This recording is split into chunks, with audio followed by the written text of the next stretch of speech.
Scanlan International. Surgical instrumentation and products known and respected in operating rooms worldwide. A company with a distinguished history. Since 1921, serving the leaders of medicine.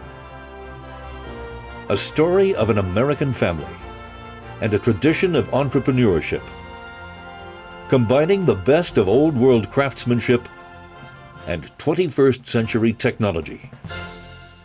The business started with my grandfather, who was quite a promoter and entrepreneur.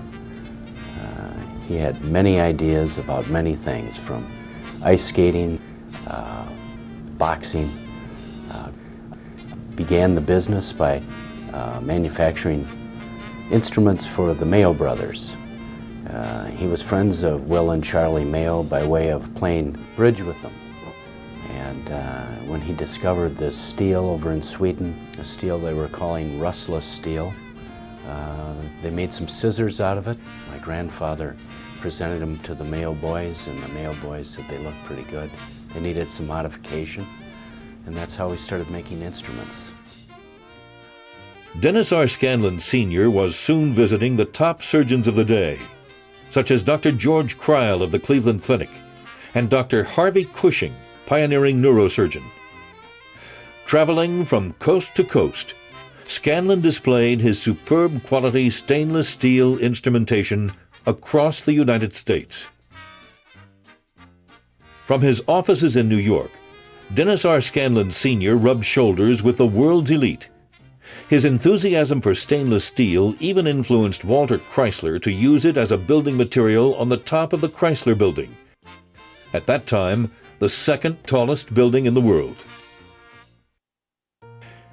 In the late 30s, Scanlan Sr.'s son, D.R. Scanlan Jr., joined him in the business. He learned from his father how to really listen to their customers and develop new instruments based on what he heard. With the outbreak of World War II, D.R. Scanlan Jr. went into Air Cadet training. He loved aviation and served in the 8th Air Force in Europe. He later recalled a lot of people said, "Don't volunteer for anything in the service." I volunteered for anything that would keep me learning about aircraft.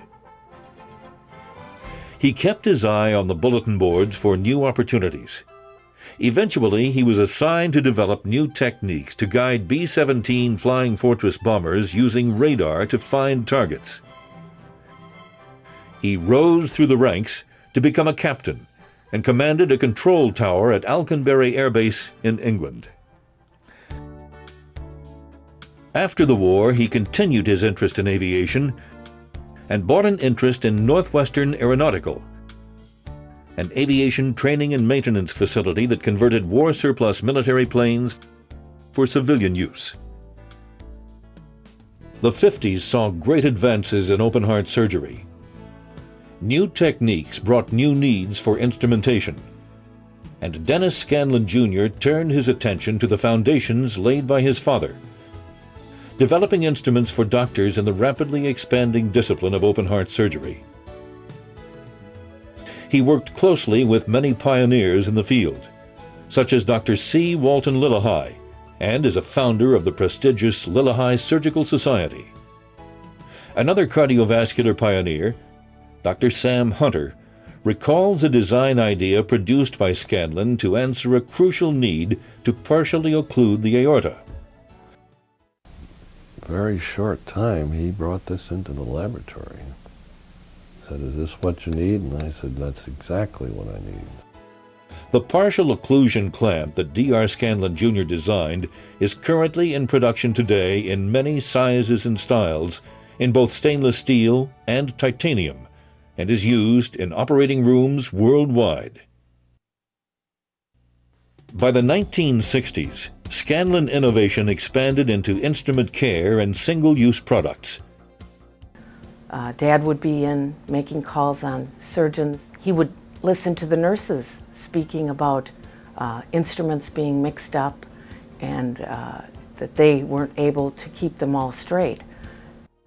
The result was Surgiband, the first product making it possible to safely sort instruments and instrument sets by color coding. Another of the many products that resulted from close collaboration with doctors was the circumflex scissors, or backbiting scissors.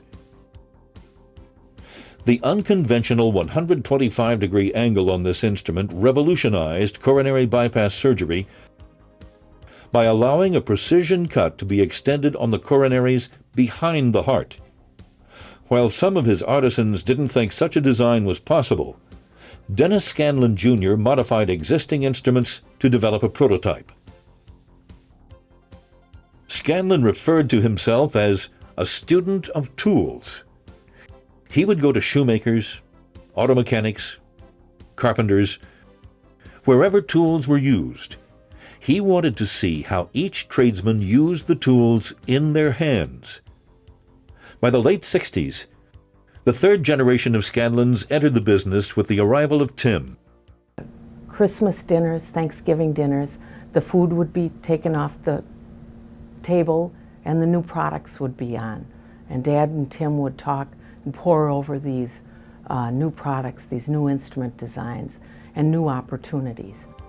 The collaboration between D.R. Scanlan Jr. and Tim proved to be very fruitful, with many new products for not only the vascular and cardiovascular fields, but for a wide range of specialties.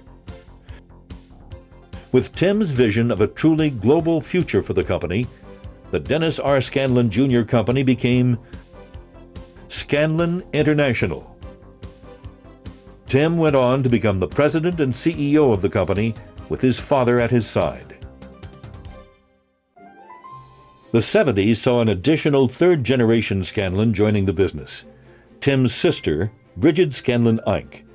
Bridget was mentored by her father and brother into the business to preserve the unique, painstaking design and manufacture of the Scanlan instruments. She works closely with Scanlan customers in expanding the line of instrument designs, as well as with the artisans in Belgium, Sweden, Germany, and the U.S. So many of our artisans made armor for the kings. That's how far back their worlds go with working with steel. Now we work with titanium and steel.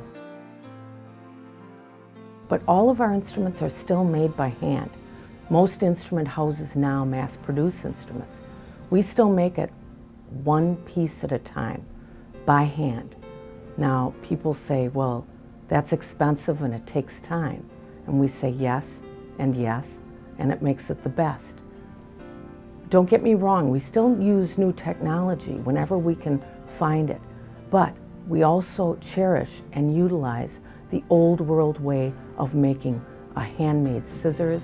Our hollow grind on our blades is still unique within the industry. And those kinds of things we keep. And so you can imagine that our relationships with those people that are working one piece at a time must be that much more nurtured, because they need the patience to do that, to sit at a wheel, to grind or polish, to produce something unique. So we really cherish those relationships with our artisans, because they're very proud that they do make these things and that they know that they make them to save people's lives. Scanlan also maintains in-house artisans to modify, repair, and produce custom Scanlan instruments. In 1993, Scanlan International lost its shining light, D.R. Scanlan Jr., at age 79. He left a company with his own imprint marked indelibly upon it. D.R. Scanlan perceived a basic goodness and value in the human condition, which gave this company he molded the ability to maintain more than a make-and-sell mentality. The idea is to touch in a positive way, do a little more each day to make it better, he said, and always do it right. His idea, like the man himself, was simple. Sell the best honestly, and they'll be happy to see you come back. At the beginning of a new millennium, Scanlan International continues a remarkable tradition of growth and innovation. The vision of our founders has been extended and amplified. Always do it right, said D.R. Scanlan Jr., and they'll be happy to see you come back. The success we enjoy today is the result of scores of faithful Scanlan employees doing it right over the years. Scanlan International.